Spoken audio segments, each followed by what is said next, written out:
읽어보겠습니다. 저희 텍스트가 1장, 2장이었는데 1부에는 1장 텍스트 발제까지만 읽고 질의응답 한 뒤에 토론한 뒤에 2부에 2장 발제문 읽어보도록 하겠습니다.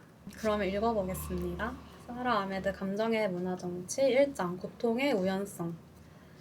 고통은 정치적인 문제가 되고 생생한 고통의 경험은 타자와의 접촉을 통해 형성됩니다.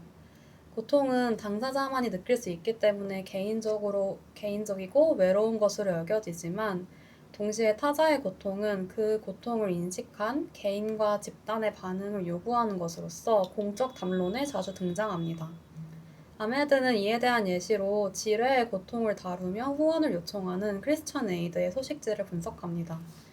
소식지는 지뢰를 고통을 주는 행위자로 설정함으로써 독자들이 그 고통을 상상하고 강렬한 감정을 느끼게끔 유도합니다.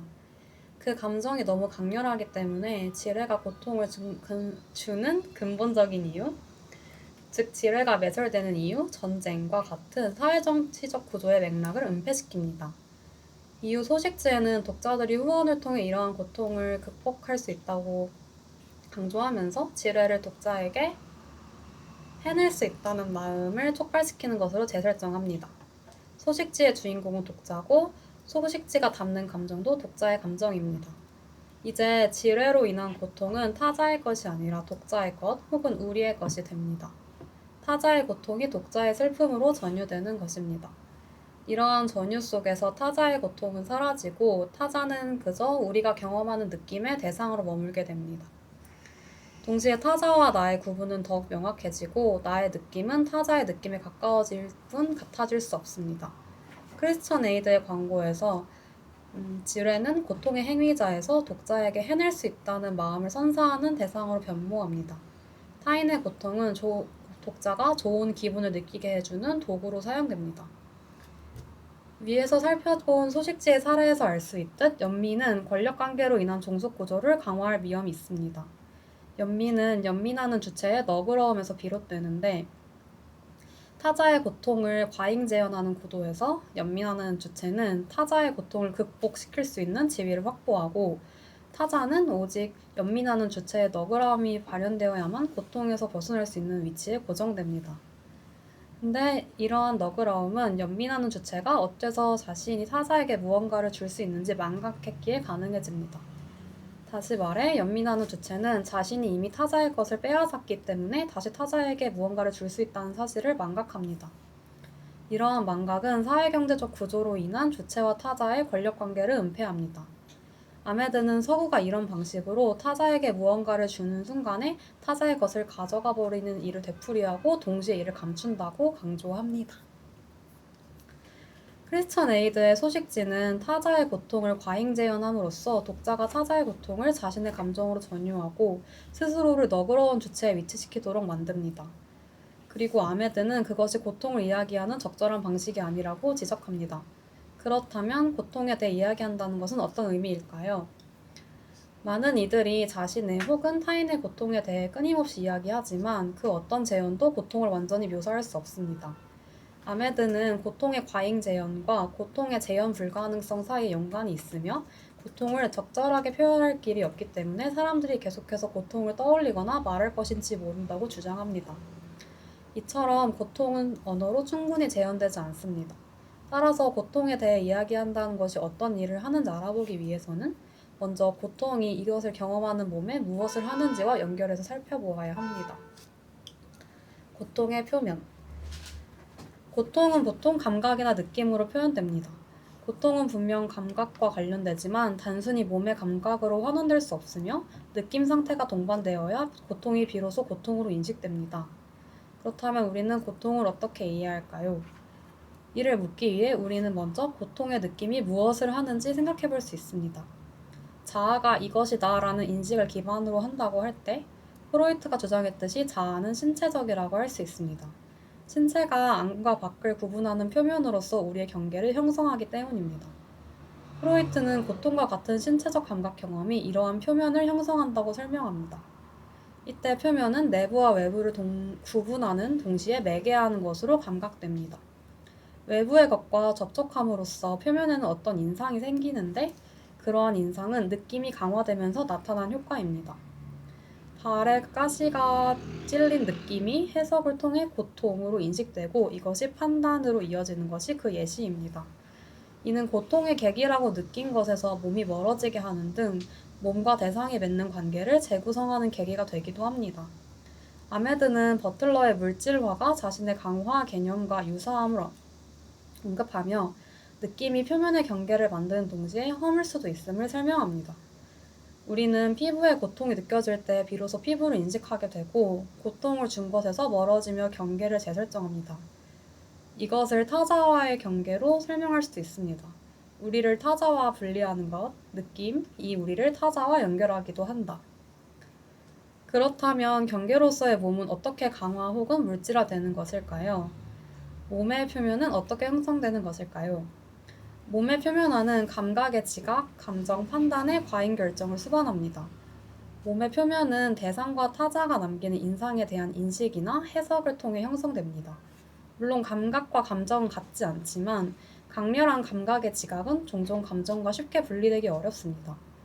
감각은 느끼는 즉시 인상을 남기는 것으로 보이지만 실제로는 매개됩니다. 인상의 발생은 인식과 해석의 과정을 거치며 여기에는 과거의 역사가 영향을 미칩니다.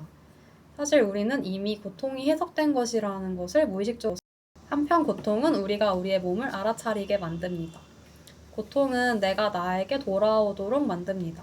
드루 레더가 부재하는 몸에서 언급했듯 고통은 자기 자신에게 몰두하게 하며 자신의 몸을 향해 움직이고 고통에서 멀어지려 하게 만듭니다. 이처럼 고통은 표면화 자체의 역동적인 속성을 드러냅니다. 외부의 것이 나의 경계를 침범하려고 할 때 경계를 재설정하고 고통의 원인이라고 생각하는 대상에서 멀어지려고 합니다. 이처럼 역동적인 표면화의 과정은 몸이 시공간을 차지하는 구체적인 방식에 관한 인상과 맞닿아 있습니다.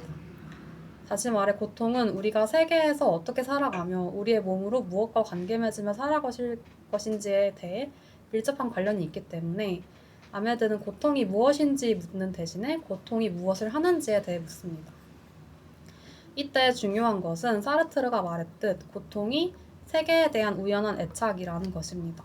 먼저 우연하다는 것은 접촉과 연관됩니다. 어떤 사건의 원인이 나에게 비롯된다면 그것은 필연적이지만 외부의 대상으로 인해 사건이 촉발된다면 그것은 나의 의지와 상관없이 발생했다는 점에서 우연적인 사건입니다. 즉 어떤 사건이 우연적이라는 것은 그것이 외부 대상과의 접촉으로부터 촉발되었다는 것을 의미합니다. 이런 접촉에서 애착이 생겨나는데 중요한 것은 애착이 꼭 사랑과 관계 있는 것은 아니라는 점입니다. 어떤 대상과의 접촉이 좋은 느낌을 주면 우리는 그를 긍정적인 대상으로 해석하고 나쁜 느낌을 주면 그를 부정적인 대상으로 해석하게 됩니다. 만약 긍정적인 애착이 형성된다면 그들에게 다가가겠지만 부정적인 애착이 형성된다면 그들을 외면하거나 멀어질 것입니다. 이러한 정동적 반응과 해석은 자아와 타자의 경계를 형성하고 타자에게 특정한 속성과 의미를 부여하게 만듭니다.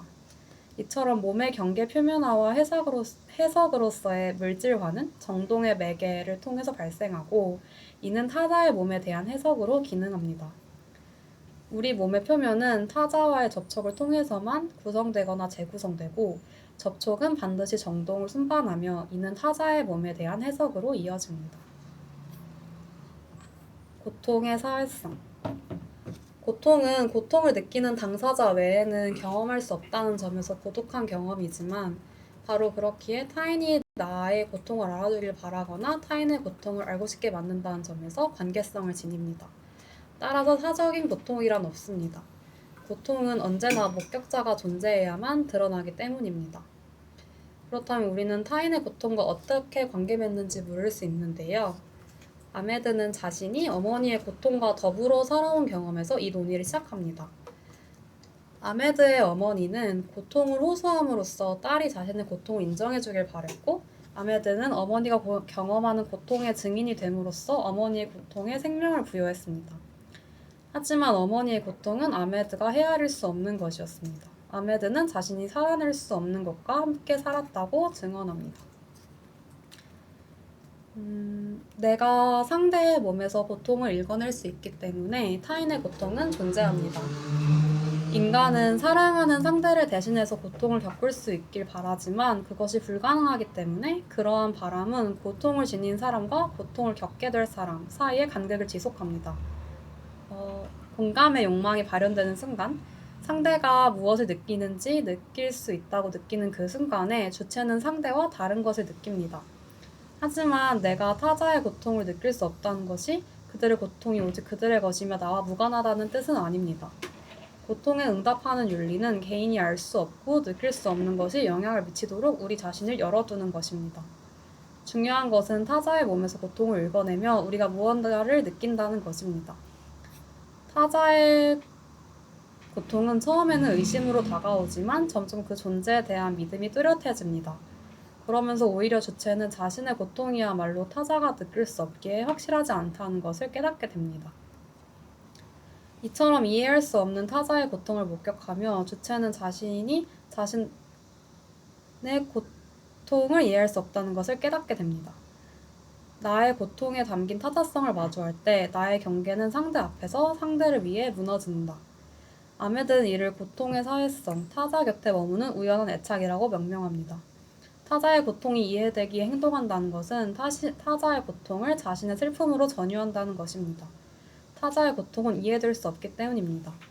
타자의 고통이 이해되지 않지만 우리를 열어두고 행동하는 것이 고통의 윤리에 대한 시작점이 되어야 할 것입니다. 고통의 정치. 앞서 고통의 윤리적 측면에 대해 살펴보았다면 아메드는 이번 절에서 고통은 어떻게 정치적인 문제가 되는가를 묻습니다. 웬디 브라운은 프리디히 니체의 르상티만 개념을 활용하며 하위 주체가 상처를 자신의 정체성으로 삼음으로써 정치적으로 주장하는 내용이 상처에 대한 호소로 변모됨을 지적합니다. 이러한 상황에서 정치적 주장은 상처를 준 대상에 대한 반응에 머물게 됩니다. 아메드는 상처를 정체성으로 바꾸는 일이 그 상처가 발생한 역사로부터 단절시킨다는 점을 들며 이러한 문제의식에 동의합니다. 이러한 상처의 물신화, 상처를 뭔가 본질적이고 고정된 것으로 만드는 것은 증언 문화의 핵심입니다. 증언 문화는 고통과 상처의 서사가 급증하며 고통의 사건이 자극적인 스펙타클과 이야깃거리로 전락하는 상황을 의미합니다. 이것은 고통의 상품화로도 연결되는데 그중 우리의 상실로 쉽게 전이될 수 있는 고통들이 더 인기를 끌니다. 이처럼 고통의 서사 형태가 나뉘는 일은 권력을 분배하는 메커니즘에서 중요한 의미를 지닙니다. 아메드는 이 지점에서 보상문화를 비판적으로 살펴봅니다. 보상문화는 모든 고통을 유무죄의 문제로 만들며 누군가는 피해에 대한 책임을 소리 볼륨이 좀 작아졌다 해서 그냥 네네. 마이크를 바꿨습니다. 네, 아. 하시면 되겠습니다. 네. 보상문화는 모든 고통을 유무죄의 문제로 만들며 누군가는 피해에 대한 책임을 물어야 한다고 전제합니다. 이때 모든 피해는 동등한 것이 되는데 이러한 상황은 피해를 자격의 문제로 만듭니다. 그런 상황에서 피해의 서사를 통해 보호받는 것은 오직 규범적 주체입니다. 예를 들어 국가 담론에서 피해 남성은 여기 오타가 예를 들어 국가 담론에서 백인 남성은 피해가 아니고 백인입니다. 백인 남성은 국가를 타자에게 개방함으로써 상처를 받은 피해 집단이 됩니다. 이처럼 상처가 특권을 보장하는 자격으로 바뀌는 문제에 대응하기 위해 우리는 각기 다른 형태의 피해를 불균등하고 서로 충돌하는 역사를 나타내는 기호로 인식해야 합니다. 또한 상처의 물신화에 대응하기 위해 우리는 어떻게 그 몸이 상처를 입게 되었는지를 잊지 않아야 합니다. 이를 위해서는 고통을 정치적 행동의 영역으로 가져와야 합니다. 아메드는 보고서 이제는 집으로를 읽으며 고통이 작동하는 방식을 살펴봅니다. 이는 애보리진 및 토레스 해협 주민의 아이들이 원가족과 분리된 사건에 관한 조사위원회에서 1996년에 발간한 보고서이고 동아정책의 일환으로 원가족에서 강제로 분리된 원주민 아이들에 대한 내용을 담고 있습니다.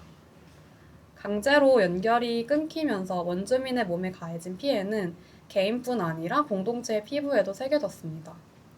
여기서 중요한 것은 보고서가 개인이 죄책감을 느끼는 것이 아니라 국가가 수치심을 느껴야 한다고 주장한 것입니다.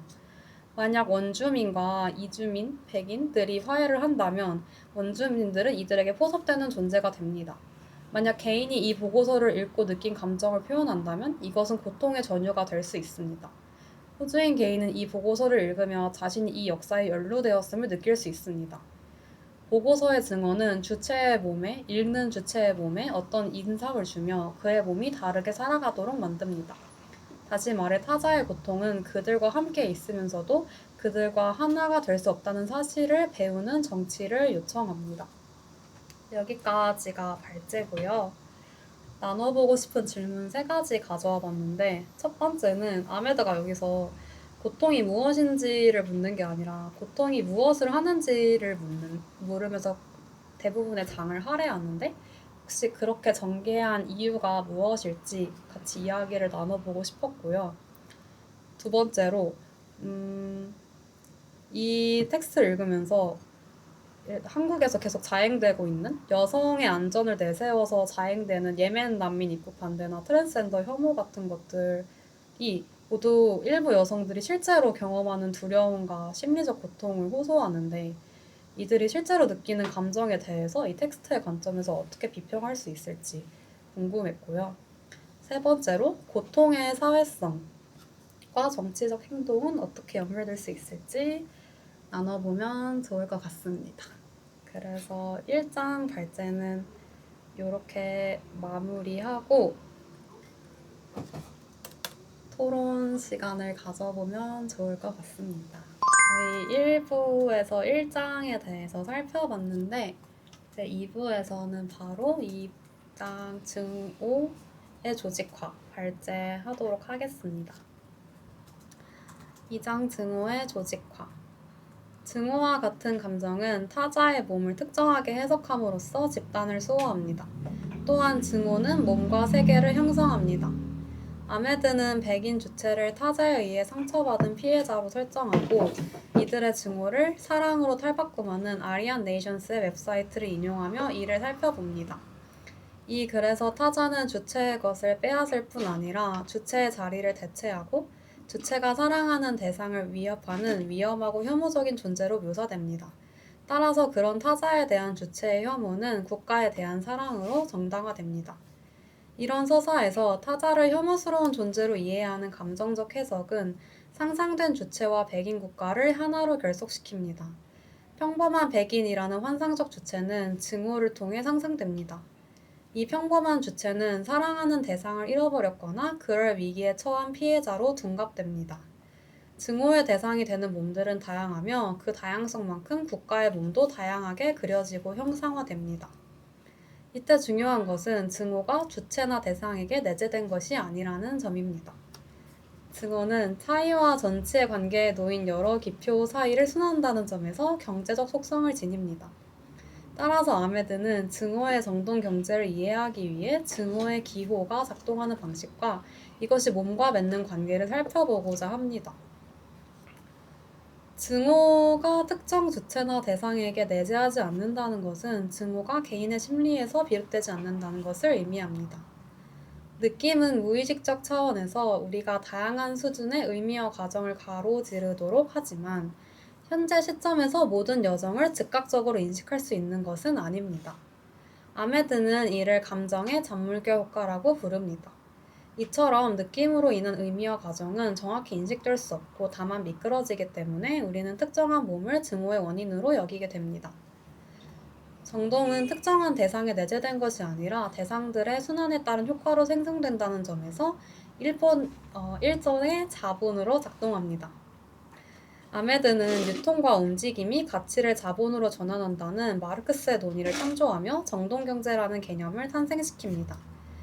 다만 정동은 축적에 대한 욕망에 의해 축적되는 것이 아니라 시간의 흐름에 따라 축적되는 것으로 이해해야 합니다. 기호들이 더 많이 순환할수록 더 많은 정동적 가치가 발생하는 것입니다. 이때 주체는 정동이 내재된 근원적 장소가 아니라 그저 정동이 거쳐가는 교점일 뿐입니다. 이는 1장에서 살펴본 강화의 논리와 연결됩니다. 주체 혹은 몸의 표면화는 정동을 매개로 일어난다는 점에서 정동은 정신적인 동시에 사회적이고 물질적이라는 것을 알 수 있습니다. 아메드는 몸으로 형상화된 집단의 표면이 증오의 순환으로 물질화되는 예시로 난민 혐오를 듭니다. 영국의 보수적 정치인들인 윌리엄 헤이그와 데이비드 블렁킷은 난민 신청인에 대해 뒤엎는다, 밀려든다 라는 표현을 사용하며 통제할 수 없는 이미지, 기호와 난민 신청 사이의 연상체계를 형성했습니다. 이를 통해 난민이라는 타자는 국가를 침범하는 몸이라는 이미지를 갖게 됩니다. 이때 헤이그는 환대받는 난민 신청인 혹은 진짜 난민 신청인을 구분함으로써 관용적인 국가의 자기 이미지도 생성합니다. 이러한 국가 이미지의 생성을 위해 가짜 난민 신청인의 이미지 생성은 필수적입니다. 이런 구분은 실제로는 불확실하다는 점에서 타자에 대한 증오를 더욱 강화시킵니다. 가짜 난민 신청인이라는 이미지 속에서 난민 신청인들의 몸은 구체성을 잃고 단지 국가에 침입하는 유령의 몸으로 형상화됩니다. 헤이그의 발언은 비슷한 시기에 있었던 토니 마틴 사건과 중첩되며 더욱 강한 혐오의 정도를 확산시킵니다. 자신의 집을 도둑질하려 했던 10대 소년을 살인한 토니 마틴이 집을 지키려다 수감된 불쌍하고 선량한 시민으로 둔갑된 이 사건에서 토니 마틴은 난민 신청인의 침입에 피해를 받은 국민의 이미지로 형상화됩니다. 이처럼 하나의 이미지가 다른 이미지로 바뀌고 전치되는 과정에서 정동은 축적됩니다. 그 과정에서 중요하게 작동하는 것이 우리입니다. 정동은 순환하며 우리와 그들을 구분해내고 우리가 느끼는 증오가 그들 때문이라고 설명합니다. 이때 증오는 특정한 지점에 위치하거나 특정한 대상에 국한되지 않습니다. 이처럼 분명한 위치가 없기 때문에 증오는 서로 다른 몸들의 접촉 위에서 순환하며 표면을 만들어냅니다. 증오받는 몸. 증오는 언제나 대상에 대한 감정이며 증오는 우리가 그 원인으로 여기는 타자에게서 멀어지게 만듭니다. 증오는 타자를 어떤 집단의 구성원으로 위치 지음으로써 의미를 부여한다는 점에서 일종의 투자로 작동합니다. 그런데 왜 증오는 주체 안에서 시작돼서 독립된 존재인 타자를 향해 나가는 것처럼 느껴질까요? 그렇게 느껴지는 것 자체가 증오의 효과일 수 있습니다. 주체가 대상을 증오함으로써 대상은 주체의 일부가 됩니다. 다시 말해 주체는 증오를 통해 대상에게 애착을 형성하고 다시 자신에게로 돌아옵니다. 이런 면에서 증오의 반대는 무관심입니다. 증오한다는 것은 대상을 과도하게 욕망한다는 뜻이며 그 욕망이 유지되려면 대상 자체는 계속해서 존재해야만 합니다. 즉, 증오는 애착이라는 양식을 통해 대상이 계속 존재하도록 만듭니다. 증오를 느끼는 나가 계속 존재하기 위해서는 증오의 원인이 되는 대상이 필요합니다. 증오는 나와 타자를 구분하는 동시에 타자를 존재하게 만듭니다. 그런데 위에서 살펴본 나에 대한 이야기와 우리에 대한 이야기가 비슷하다고만 설명하는 것은 적절하지 않습니다. 강렬한 증오의 핵심은 그 증오가 나와 우리를 연동한다는 것이기 때문입니다. 타자에 대한 주체의 혐오는 우리에 대한 타자의 사랑에서 비롯되어 탄생합니다. 주체가 우리 안에 있기 때문에 이 증오는 결국 자기 자신을 사랑하는 주체입니다. 주체가 자신과 동일시할 수 있는 우리 안에서 자신의 얼굴을 찾아낼 수 있게 한다는 점에서 타자에 대한 증오는 일종의 투자입니다. 이러한 작동 속에서 타자에 대한 애착은 긍정적인 것과 부정적인 것으로 나뉩니다.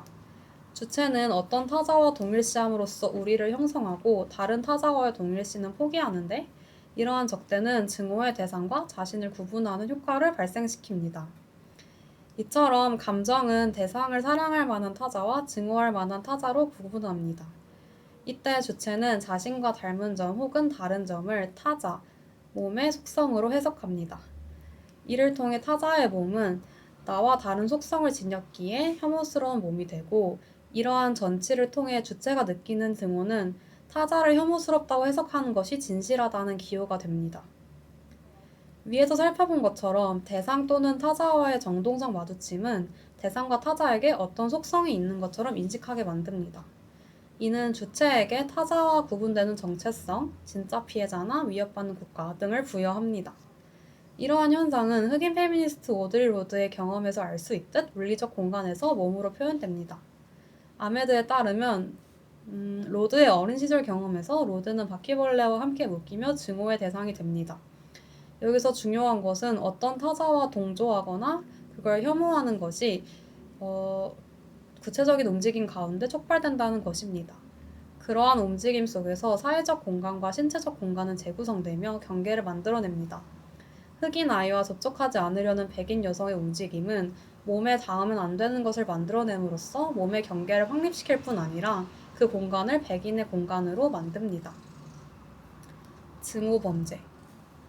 증오는 우리가 사적인 장소와 공적인 장소에서 타자와 마주침으로써 몸의 표면이 만들어지는 일과 관련됩니다. 증오의 정동 경제는 증오가 특정한 몸을 가리키지 않는 기호를 통해 순환한다는 것이 몸의 형태를 갖추는 방식에 영향을 미친다는 것입니다. 증오 범죄는 개인의 몸에서 집단을 읽어낸다는 것이며 개인의 몸에 폭력을 가함으로써 집단을 공격하는 것입니다. 타자는 가해자에 의해 특정한 정체성을 읽히고 강제로 그 정체성을 체현한 몸이 됩니다. 우리는 증오에 주목함으로써 인종차별이 정신적 투자와 신체적 투자를 수반한다는 것을 이해할 수 있습니다. 권력과 불평등의 문제는 단순히 심리적인 문제는 아니지만 구조와 제도를 본질적인 것이나 고정된 것으로 이해하지 않는 것도 중요합니다. 증오는 모두에게 동일한 모양으로 발생하는 것이 아니며 어떤 증오가 부정의할 경우 그것을 부당하다고 규정하고 책임을 물을 수 있으며 어떤 경우에는 범죄로 다룰 필요성이 있습니다. 따라서 증오범죄와 범죄가 아닌 증오의 구분을 흐릿하게 만든다고 해서 증오범죄의 심각성을 가볍게 다루는 것은 아닙니다. 하지만 증오범죄를 단지 범죄의 측면에서만 다루는 것은 증오와 부정의를 연결시켜보지 못하게 하는 한계를 지닙니다. 아메드는 앞선 로드의 경험을 살펴보며 증오가 증오받는 몸으로 규정되는 이들의 몸에 어떤 일을 하는지 탐구합니다. 아메드에 따르면 증오받는 몸은 증오받는 자 자신에게도 증오의 대상이 됩니다. 증오의 대상이 된 경험에서 로드의 몸은 피부라는 부정적인 특성으로 환원되고 그 안에 갇힙니다. 마리 마츠다에 의하면 증오의 대상이 되는 것은 고통과 같은 심각한 신체적 정동을 야기합니다. 이때 피해자의 몸은 일종의 증언으로 해석됩니다. 여기서 아메드는 웬디 브라운과 로렐 벌렌트의 상처의 문화 비판을 재인용합니다. 브라운과 벌렌트에 따르면 상처의 문화는 개인의 피해를 보상의 근거와 정체성으로 삼습니다. 이러한 상황에서 정치의 기초는 피해에 대한 반응에 머물게 되며 상처를 외신화합니다. 즉, 피해를 피해자의 몸에 고정시킴으로써 고통이 발생한 역사적 맥락과 단절시키는 것입니다. 따라서 아메드는 증오범죄를 단순히 범죄의 측면에서 다루거나 피해 보상만을 목적으로 하기보다는 증오와 증오범죄로 인한 정동과 효과를 주의 깊게 살피는 일이 중요하다는 점을 강조합니다. 증오의 정동이 지니는 효과는 정해진 것이 아니며 정동은 순환하며 더 많은 가치를 축적합니다. 우리는 이를 분명히 의식하며 증오의 대상이 된다는 것이 어떤 것인지 말하지 않아야 하고 단지 그 양상을 살펴야 합니다. 뒤이어 아메드는 마츠다를 비판한 버틀러의 논의를 인용합니다. 증오의 효과가 정해지지 않았기 때문에 증오를 표현한다고 간주되는 기호도 또 다른 방식으로 작동할 수 있다는 것입니다. 따라서 증오의 대상이 된다는 것의 의미를 고통으로 고정시키는 마츠다의 논의는 이러한 기호의 순환 과정을 간과한 것이라고 할 수 있습니다.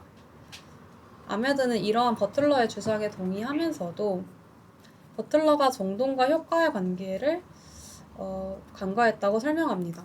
정동의 효과가 열려있음에도 불구하고 특정한 기호가 반복되는 이유는 기호가 그 자체로 증오를 담고 있기 때문이 아니라 열린 상태로 남아있는 역사가 일으킨 효과이기 때문이다. 혐오 표현은 혐오의 대상이 되는 몸을 특정한 역사 위로 소환하고 특정한 의미를 부여합니다. 끈적이는 혐오 표현들은 타자의 몸에 달라붙습니다. 증오는 정동 경제로 작동합니다. 증오는 특정한 기호에 실질적으로 내재하지 않으며 기호와 몸 사이에서 순환하고 움직입니다. 이러한 순환 속에서 누군가는 움직이고 누군가는 고정됩니다. 누군가가 움직인다는 것은 백인 여성이 어린 로드로부터 몸을 옮겼듯 누군가를 봉인하는 의미가 됩니다. 따라서 우리는 증오의 역사를 추적하며 몸의 표면을 해석하고 증오의 역사가 형성한 이들의 이야기를 경청해야 합니다. 나눠보고 싶은 것은 텍스트에서 사례로 삼은 인종차별이나 난민 반대처럼 우리 사회에서 증오의 정돈 경제가 작동하는 사례는 무엇이 있을까요? 저는 예를 들어 중국 혐오 같은 것도 많이 떠올랐습니다. 두 번째로 맨디 브라운과 로렐 벌렌트가 비판한 상처의 문화 논의를 참여했을 때 현재 한국 사회의 약자성 싸움 논쟁은 어떻게 비평할 수 있을까요? 그리고 세 번째는 가짜 난민 신청인과 진짜 난민 신청인을 구분함으로써 국가의 관용적 이미지를 구축하는 사례와 유사한 사례가 한국 사회에 있을까요? 이렇게 세 가지 가져와 보았습니다. 그러면은 2장 발제도 여기서 끝내고 혹시 나눠보고 싶은 것이나 아니면은 토론해보고 싶으셨던 주제나 이해가 어려우신 부분, 인상 깊은 부분 자유롭게 나눠주시면 좋을 것 같습니다.